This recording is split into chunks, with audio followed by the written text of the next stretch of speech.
Greetings.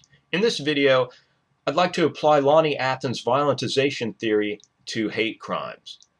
First, let me outline the basic stages of violentization. And the first stage is brutalization, when one is taught how to engage in violent behavior by observing and also looking at demonstrations. Defiance, the second stage, is where there's a belief system presented to individuals or groups that supports the use of violent behavior. The third stage, according to Athens, is violent dominance engagements, which is engaging in violent behavior. The fourth stage is virulency, where the individual or group define themselves as violent and dangerous. And in applying violentization theory to genocide, my colleagues and I came up with a fifth stage that we call extreme virulency, which is basically extreme violent behavior that you would see in group violence in genocides, for example. Now, going back, what I'd like to do is to go ahead and take a closer look at each of these stages in more details. So brutalization basically is that stage where the person's taught how to carry out violent behavior throughout observing others. And during this stage, a person or group is exposed in various ways to hatred. And a hate script develops that is presented and reinforced to the person or group. Some indicators of brutalization in regards to hate crimes would be, for example, making threats to the person who's grown through this brutalization stage that they could become a victim if they are not careful. They could become a victim of a hate crime, basically. So this kind of sets up a fear. And also being horrified from witnessing hate crimes. Initially, the person may be horrified by this behavior, but they're also coached to carry out hate crimes, that they develop a mentor relationship with a person or persons who can teach them the methods, the rationalizations, and the situations to carry out hate crimes. They're also told that they have a personal responsibility to carry out hate crimes. They're told that they're a victim.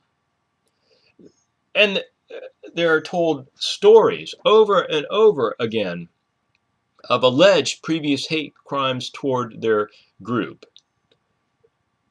And they also are taught that they don't have any power to prevent hate crimes from occurring toward them unless they engage in that type of behavior.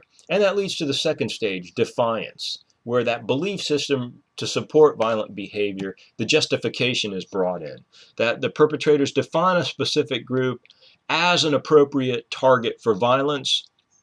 The perpetrators present violence as an alternative to address what they have constructed as threats from the victim group, threats toward the perpetrator group, that is. Situations are presented where violent behavior is encouraged and also labeled as appropriate, and the person begins to make a decision to use violence in the future to protect themselves and their group. And the perpetrators present a belief system that violence must be carried out for the benefit of their group, which is the actual hate group. And the perpetrators present further justifications for carrying out violence, which leads to the third stage, violent dominant engagements, where that the person or group start threatening others and carrying out violent acts. And in violent dominance engagements, we see the segregation of victims for hate crimes and directing individual groups to actually carry out violent acts and engaging in violence to test out the results, and then threatening to punish those who do not engage in violent behavior, and then rewarding those who engage in violent behavior through peer group support. And this leads to the fourth stage, virulency, where the person and the group define themselves as violent and dangerous people.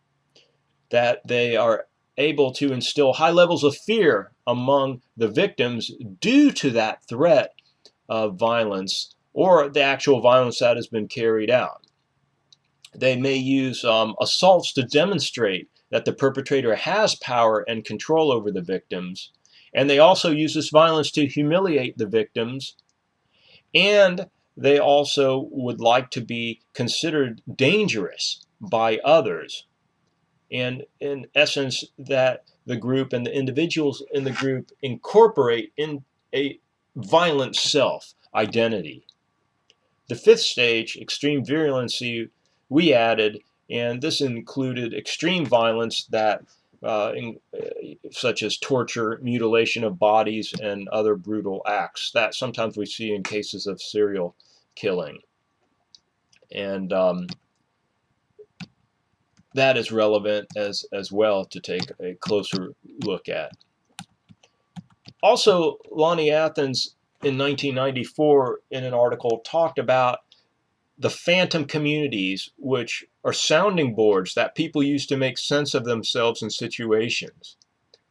And so a phantom community could become a genocidal phantom community, or a hate genocidal community, or a terroristic a hate phantom community, or a genocidal phantom community.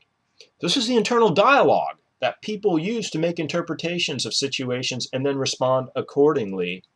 And in the case or cases of hate crimes, the phantom community would be that voice of community members that allow, encourage, and support hatred and violence toward that constructed enemy through that whole violentization process. And this also leads to self-image change. And this explains how nonviolent individuals become dangerous and violent individuals. This also might explain, if we reverse that violentization process, looking ahead in future research studies and maybe interventions, how to take a dangerous and violent person and bring them back or bring them to a point of being a nonviolent individual. Lonnie Athens also points out that perpetrators have different types of self-images of themselves, and they make different types of interpretations. But when looking at Lonnie Athens' more recent work, what really comes into play, the key variable may be here to look at, whether we're studying genocide, terrorism, or hate groups, is domination. The need, the desire to dominate over others. And this wraps up this video.